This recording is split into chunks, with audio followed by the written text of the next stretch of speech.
Good morning, viewers. Welcome to Frankly Speaking with Vibhuti Jha.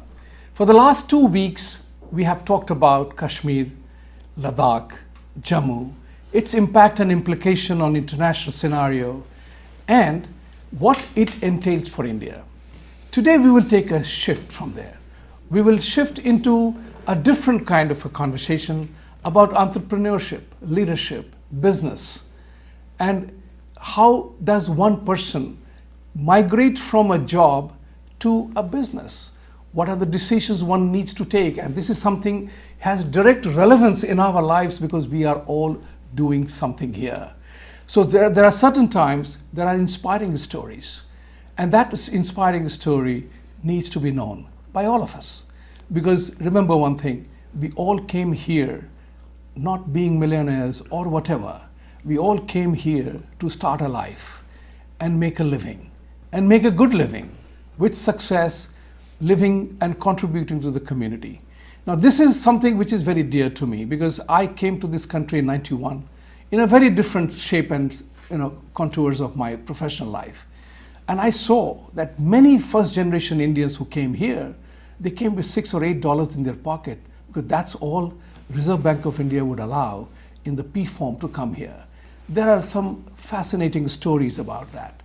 And then there are the second generation Indians who have come and done very well. Their struggles are different. So today we are going to have great pleasure to introduce Mr. Siva Venugopalan. Siva, welcome to the studio. Thank you for coming here. Thank you. Siva is a dear friend now. We have met a couple of times. He runs a company called Corrosion, in the business of corrosion. Now, this is remarkably boring idea. Imagine here is a person who fixes the bridges, decides that extends the life of the bridge that we drive our cars on. And it was his brainchild that he's one of the 3 companies or 4 companies in the US doing what he does. So when I met with him, I said, that's truly remarkable about what he was talking about, that how the life cycle of the bridge, the maintenance, how corrosion plays a big role, and what does he do to make the situation better for all of us who ply on that road, never bothering as to what actually went into the maintenance of that bridge or extending the life cycle. So Siva, tell us something about your lifestyle. You are a very interesting person because he's married to a Catholic woman, a white woman, and his children are obviously, 2 children, 2 boys are here studying here. So he's, as I joked with him earlier on, that he's married to a Catholic Brahmin, and he is a Brahmin for Tamil Nadu or Andhra? That's correct, from Tamil Nadu. Tamil Nadu. So here is another interesting dynamic, considering that in this particular world, religion plays a great role. So we would also nitpick on his brain as to how does he manage the tightrope walk between one religion to another in his own house. So Siva, I give you the floor. Start wherever you want to start your story from, but I would suggest maybe that tell us when you came here and how your life unfolded. What did you see in America that changed your perspective on life and living? That is interesting. Thank you for the opportunity to be here with you. Thank you for hosting me.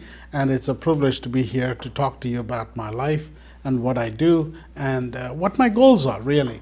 When I first came to this country, I graduated from IIT. I was starting to really get into my father's business, who has a construction business there. But all my brothers were saying, you really need to go there and get your education. You can come back and take over. So we said, well, we'll go do that. As it gets closer and closer, I was starting to get cold feet. I was like, I need to start my life new. I don't know anyone. I don't have any money. And I thought to myself, this is a smart thing to do.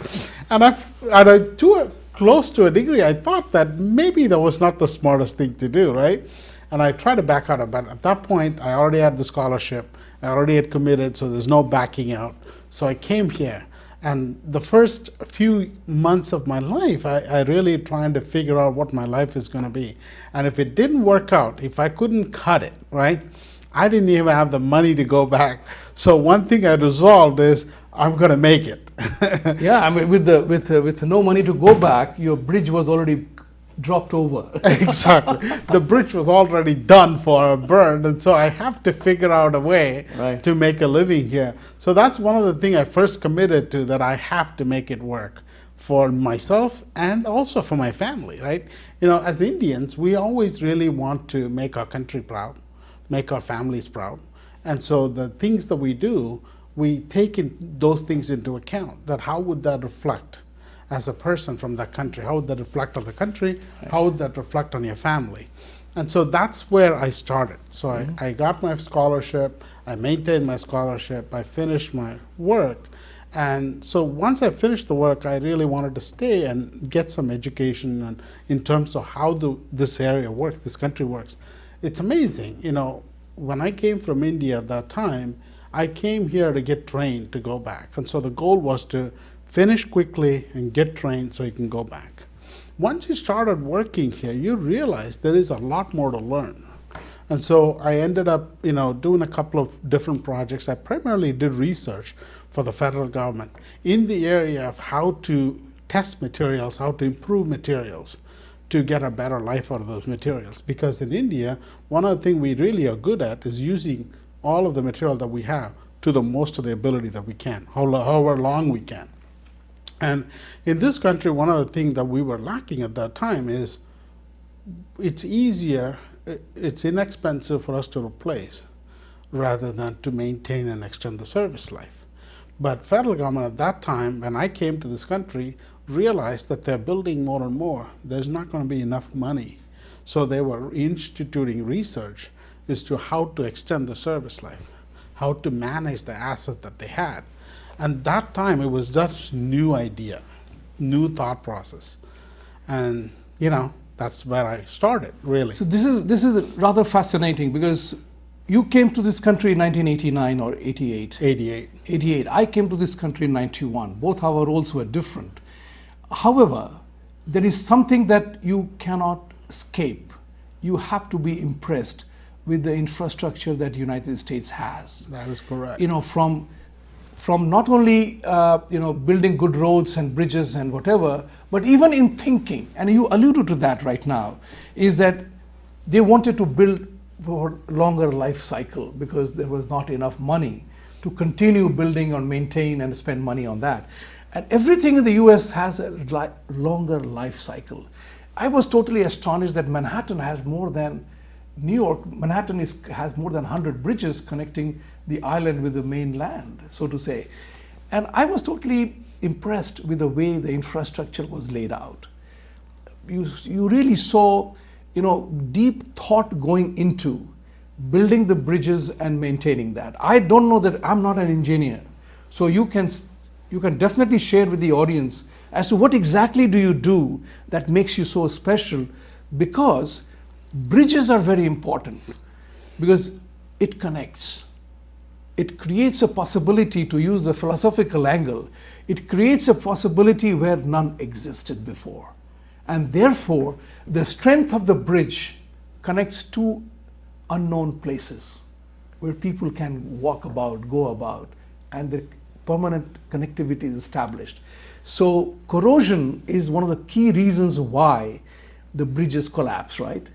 So tell the audience more about your special work that you do, because I noticed in your profile that you have done work on the bridges around which we travel a whole lot as a New Yorker, and Kosciuszko Bridge, you know, in Delaware and whatever. So tell us more about, I'm definitely curious to know, what do you do to maintain the health of the bridges? One of the things we really do is to try to understand. We know for a fact that, you know, in this country, this is very well known. The bridges are essential, particularly the interstate and the state highway bridges. The reason being, it's a part of the defense system where you can quickly move troops. But what we also realized is that the commerce and the speed of commerce and the speed of development totally depends on how fast people can move from one point to the other. And so the faster it is, the easier it is. So when you have bridges, primarily is to cross quickly from one point to the other by building across a ravine or a river or a water body or a mountain, whatever, right? So that's really key, and you want that to be functional. You want that to last long. So if you spend $100 million for a signature bridge or $200 million, you want to make sure that you are designing for a 75-year. Are you actually measuring you are getting 75 years? A lot of the time when we built the bridges in the 50s and 60s, we used to design for 50 years.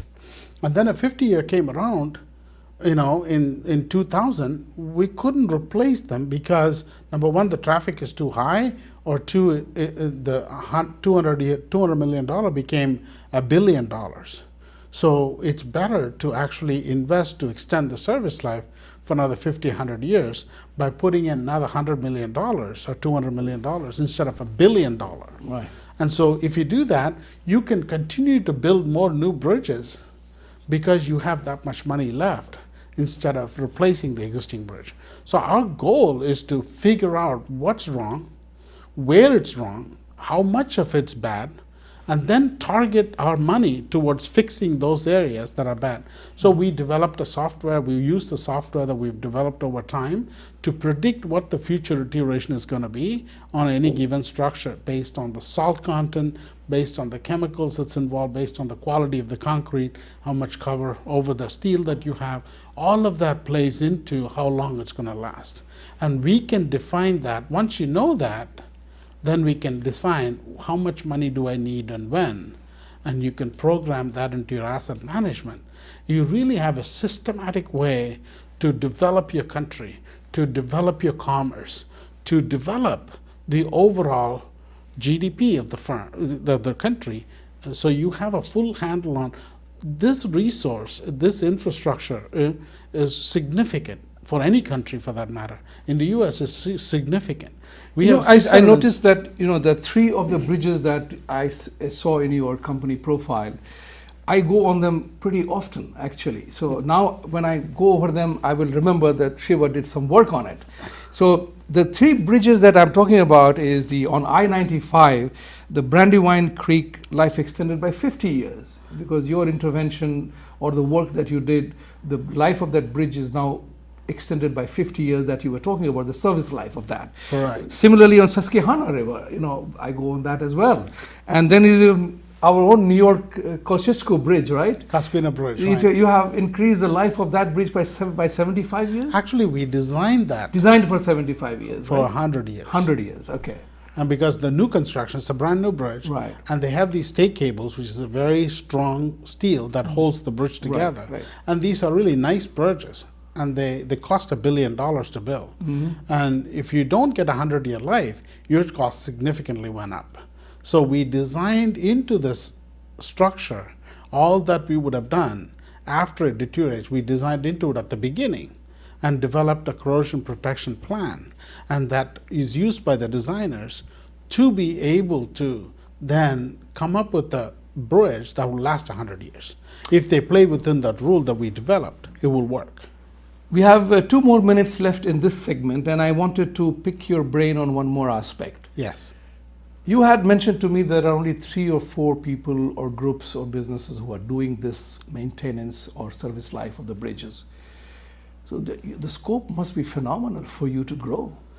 It is. And including in many countries, and I talk about India, where the infrastructure thing is really opening up now, because suddenly India woke up to the fact that we have poor infrastructure, and our bridges, I know a few of them really are bad. There is no good thought has gone into extending the life or even completing the project that it ought to be. Right. So how can you support anything that comes to your mind that, yes, I would like to do this in India, if ever you thought about that? Yeah, I thought about it. I was invited by Chinese railroad, ministry to come and actually talk to them about. They designed and constructed several bridges for the high-speed train, and they took me on the high-speed train from Shanghai to Nanjing. It went at about 240 miles an hour, and it was unbelievable. I said, how did it go? Well, it's level, and we got all these bridges. And that's what we want you here to tell us, how to develop a program to manage all these bridges. I said, you should have called me a little bit before you built all this. I could have helped you then. So I thought to myself, why wouldn't I do that to India? And they're still starting to develop, whether it's a railroad bridge, whether it's a road bridge. We could have a program that we could instill in at the beginning, that we design system to get a 75 or 100-year life. Whatever we can design. In the US, they design only for 100 years because they don't know what's going to happen 100 years from now. Right. And so you don't want to spend too much money, but you also don't want to spend so little that you have to end up spending a lot more managing those. Right. bridges. I mean, the scale of operations has to be determined. Stay tuned. We will be back right after this short break.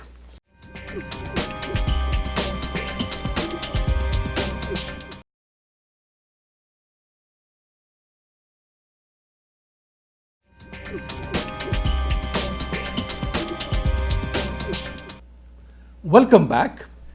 From bridge building and reconstruction and extending the life of the infrastructure, Siva also mentioned, because I asked him, has he ever thought about doing something in India? This entire infrastructure work, particularly, the work leads to significant amount of resource utilization, resource appropriation in a proper way, and the life of the bridge itself, because it provides a vital link from two unconnected areas. So I will switch from the bridge to the Chinese part of it. Tell us that story. That how did Chinese embark on such a massive infrastructure build-up, and it must have affected or brought to your notice that we in India suffer from really poor infrastructure. Now I'll take the step back and rephrase the question to you is, the India that you left in 1989 to come here, and India, as you know, in 2019, as many years have gone past, are you inspired to do something for India from a emotional, psychological, philosophical point of view that I must do something for my country? Or you see this as an opportunity to really do good on both sides of the aisle? How do you view that as a person, knowing India the way you left it, the India that exists now? That's a very good question. The India that I left, I remember very clearly that my dad and I used to talk about it. We measure the distance in actual miles and time, whereas in the US they actually measure in miles, and the time is very close to what you measure in miles. Whereas in India, a 10-kilometer trip could take you an hour. And so that's how we always think, that in time, not in distance. Whereas in the US, one thing that was quick and stark was that you measure in miles and you then calculate how much time it's going to take. And the reason I saw that is because the infrastructure is so well designed and so well maintained that you can go at 70 or 80 miles an hour and not worry about pieces of concrete flying and hitting another car or your own car. And a piece of concrete in your car is like a bomb going off at 70 miles an hour. Correct. So that's why the good infrastructure is really important, to make sure that you have that, because what happens is that it allows mobility. And when I saw that, I said, I came from India. India invested in me all these times, and I have something. There comes a time that, every time I've gone back to India, I see a lot more infrastructure being built. Even in my own state of Chennai, city, I've seen so many more bridges. And I thought to myself, these are all complex bridges like a post-tension box girders. And I've done hundreds of those bridge inspections and extending service life here. And I thought to myself, there are systemic issues that we have seen in this country, that because we have learned that there are problems with that type of construction, we are paying a lot more attention how to build those things nowadays. And I wonder whether the same thing is being done in India, or we're going to have the same problem and end up spending the same amount of money we're spending here. Can we, at the beginning, do the work to make sure that we put in place that we avoid some of the problems that US has encountered?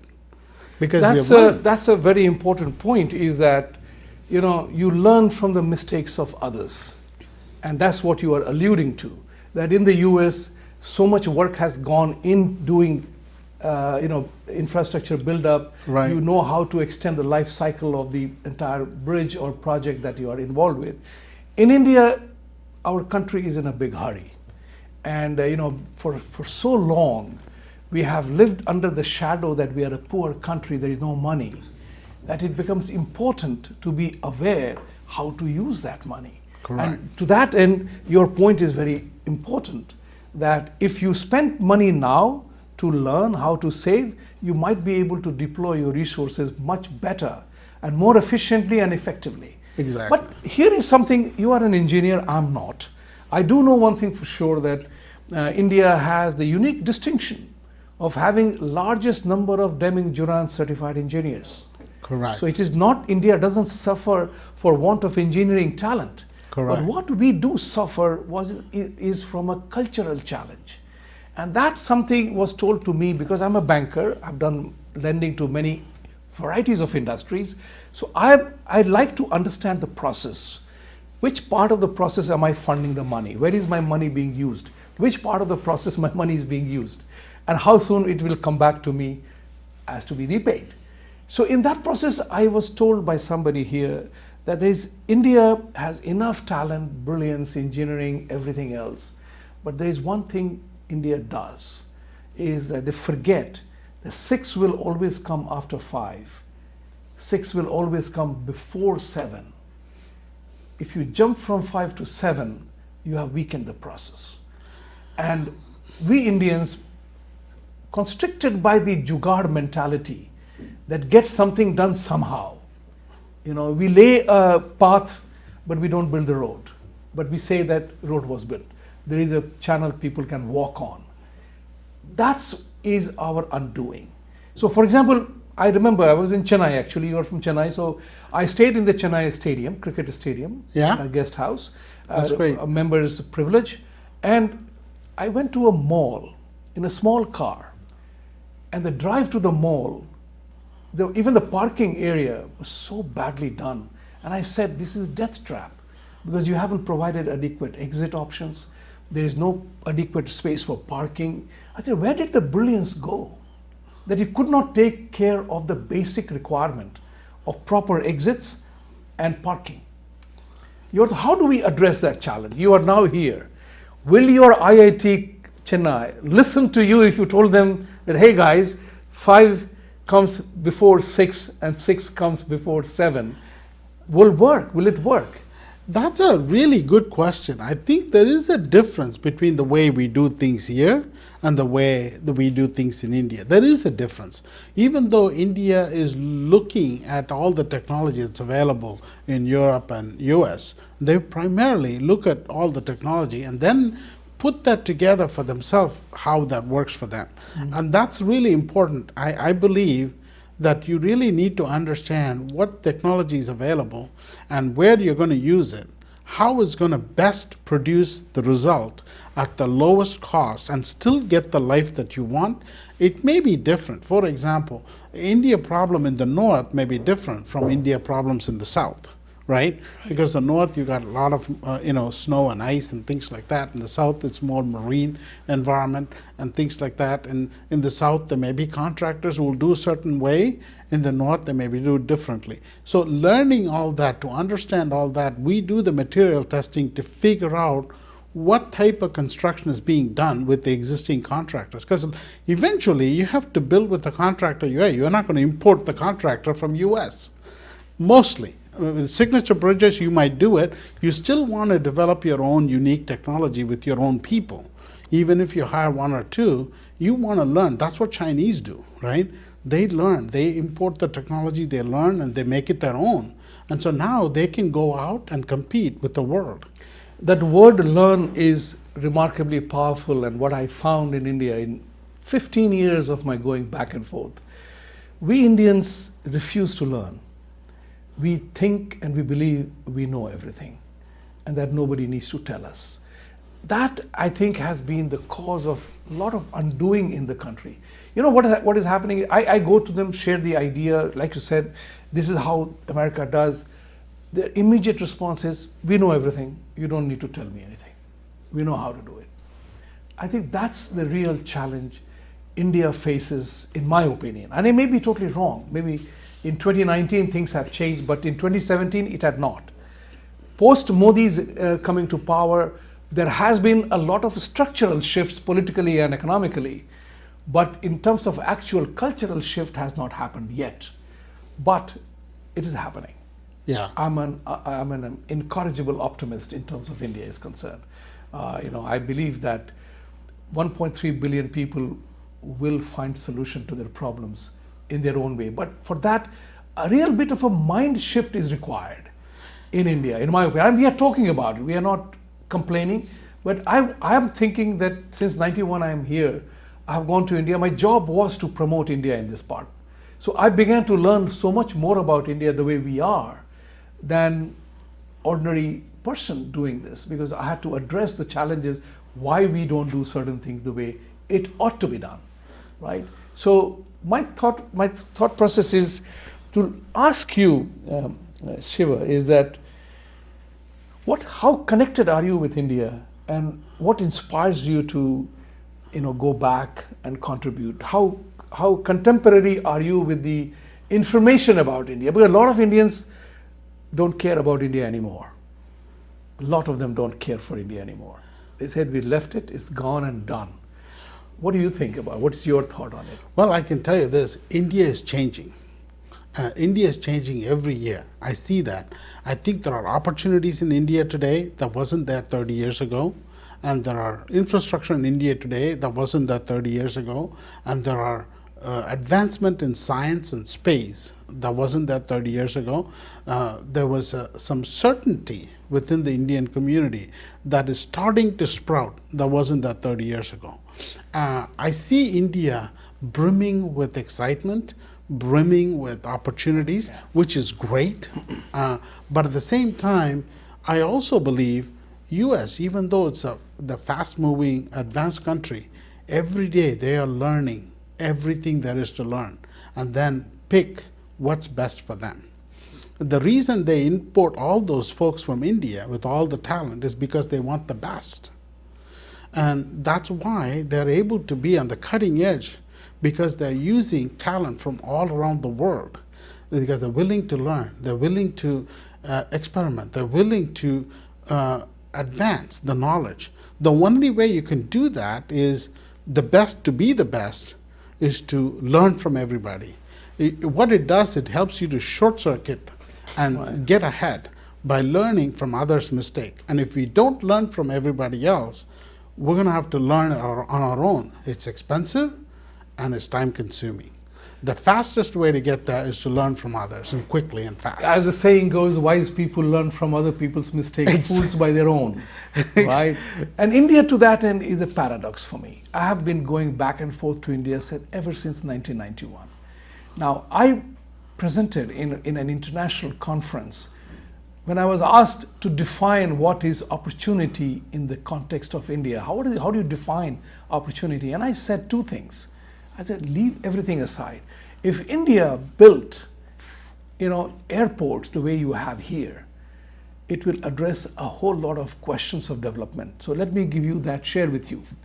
I said in 2007, when this conference happened, I said that US had a population of 320 million to 325 million.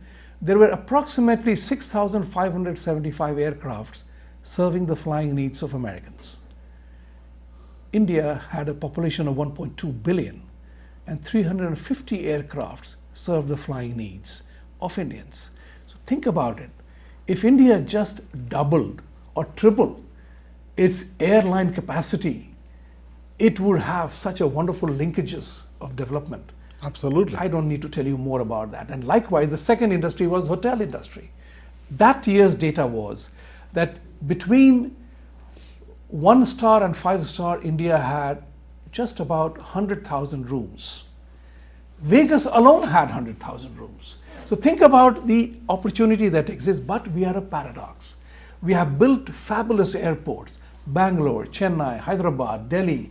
These airports are absolutely mind-boggling, very well done, Congratulations, India. It feels good to be in those airports today. Right. US airports lag behind compared to that. But look what we did to the airline industry. Air India has just about 175 aircrafts and failing. Jet Airways went away. Kingfisher went away. Sahara went away. And that is the thing that worries me about India, that we are great in one thing and we fail in another. We'll talk about all these matters and America right after this short break.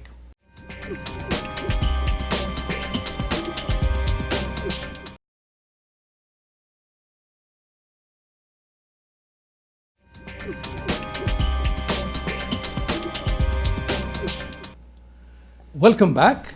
Shiva, I'm really enjoying the conversation we are having because, we are really evaluating issues that affect. So like we were talking about, that we have brilliant airports now in India, beautiful airports, very efficient, but we have no airline of our own. Surviving the big ones, the Jet, the Kingfishers, they went down the tube. Now that is a separate conversation for another day, but we remain a paradox. Now talking about the paradox part of it, I find the United States is becoming more like India now. The current, we are contemporary from the point of view of being in India, in the US. You came in 88, I came in 91. Maybe our roles were different, but we have seen the United States grow from that point of view. So let me tell you my first impression. 1991, when I came here, there was a presidential election, Bill Clinton and George Senior Bush. Right. Right. And, you can't help but be impressed by their process. It's grandiose, runs for months, the election campaigning, and you have great faith in the system and process that they have established. So you look at this thing much more involved. And ever since then, till Trump, every single presidential candidate has talked about fixing Washington. Everybody. Washington, nothing happens. Washington, nothing happens. But nobody succeeds in changing that equation. Now, obviously, there is a structure that exists. There is a system and process that exists. You can't just break that. You are allowed to play around with it a little bit, but the structure is more important than the whims and fancies of one individual.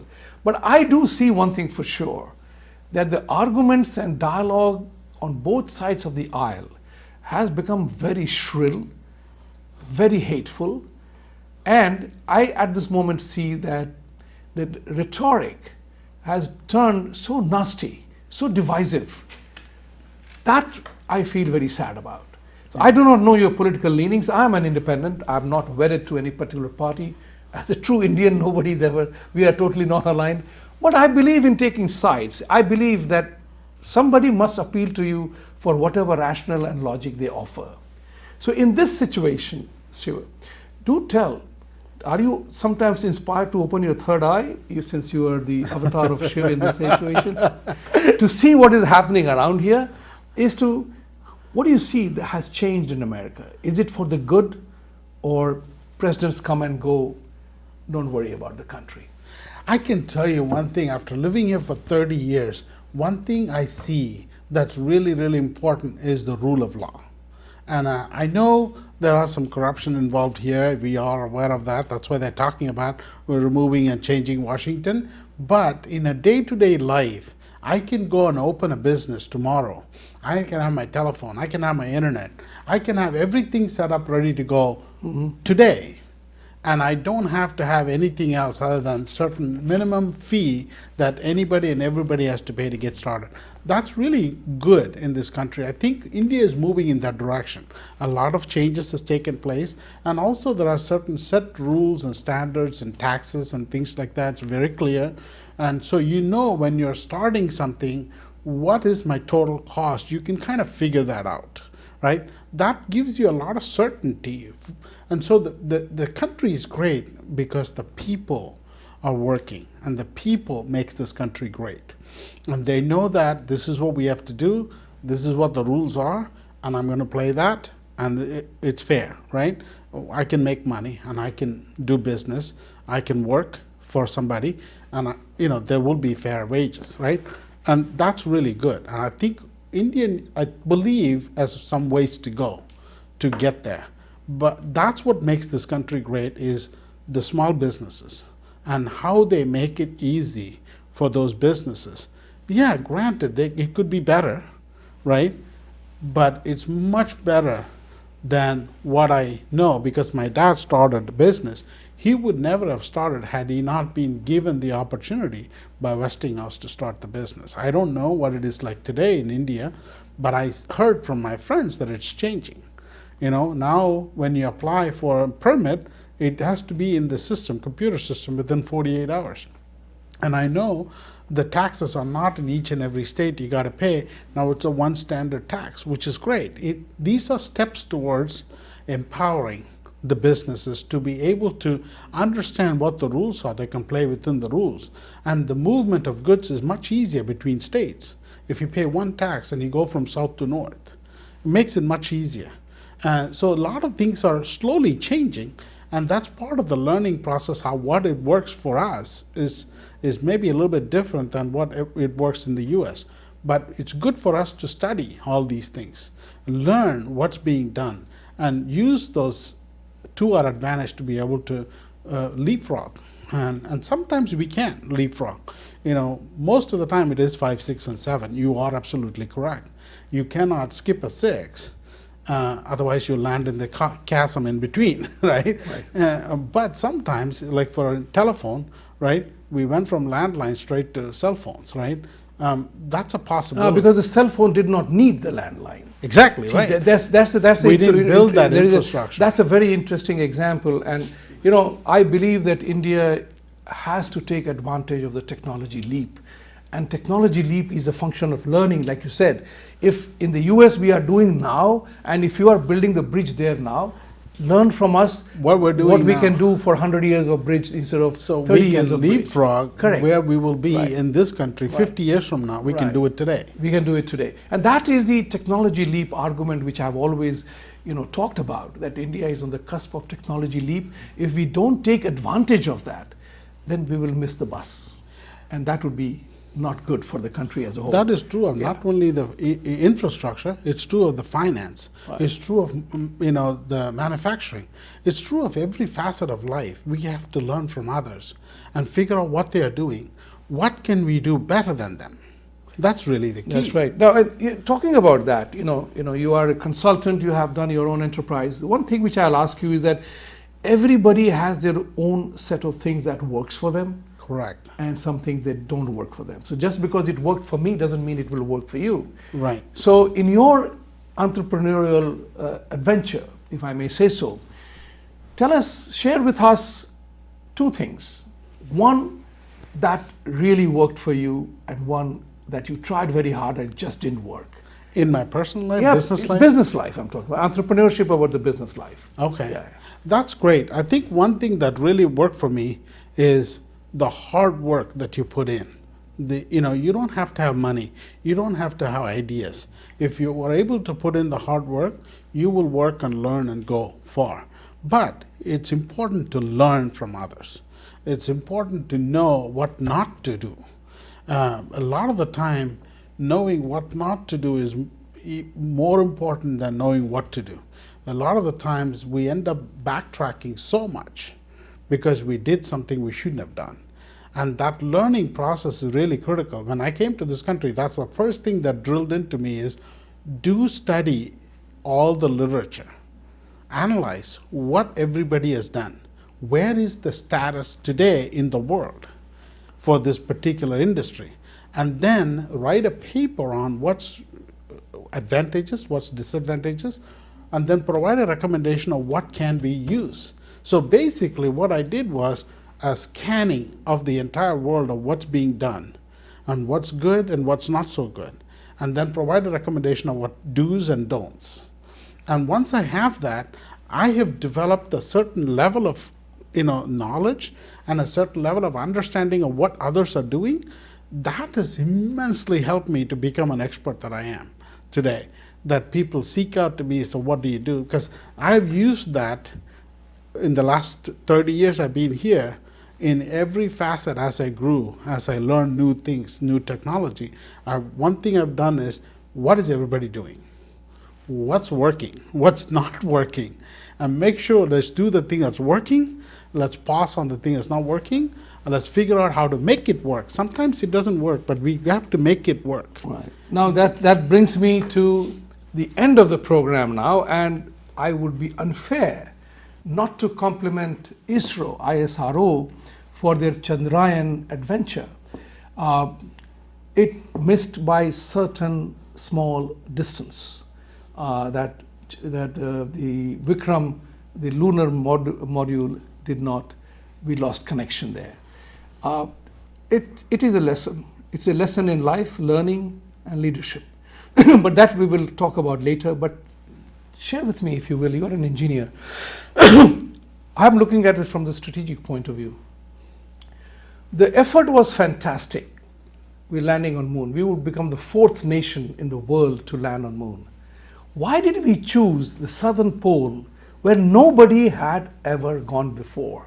So tactically, if we had made it, it would have been the first ever. You know, that is a tactical part of it. If we had made it, which missed by, to use in that scale of reference, it is millisecond. But strategically, I would have said, land on the moon first, where everybody has done it easily. Then you enter the club, take the second trip to South Pole.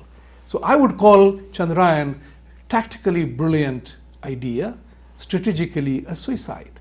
Your thought. We have just about 30 seconds to close. Well, I think sometimes you have to take big ideas and work it, and I think they probably did that one. And we don't know whether we're going to get that back or not. If we didn't get it back, we still have the orbiter, we still get the data, so it's not a complete failure. We've learned something. I think India has done phenomenally well in space. With regard to the Mars mission, and I even saw the movie here. What an inspiring story! What a unbelievable commitment from people to do that. And I think India has, as I said, brimming with excitement and full of knowledge. And I have no doubt India is going to be extremely successful. And I just want to play a small part in that. Brilliant. Thank you, Siva, for being with us today and enlightening the audience that India is brimming with confidence, and it is, because I feel good about that, because the journey that started in 91 for me is coming full cycle. So with that, as every conversation must come to an end, this one does today at this point in time. Have a great weekend. See you next week. Siva, thank you very much for joining us today, and see you again soon. Thank you, Vibhuti. All the best, India. Thank you.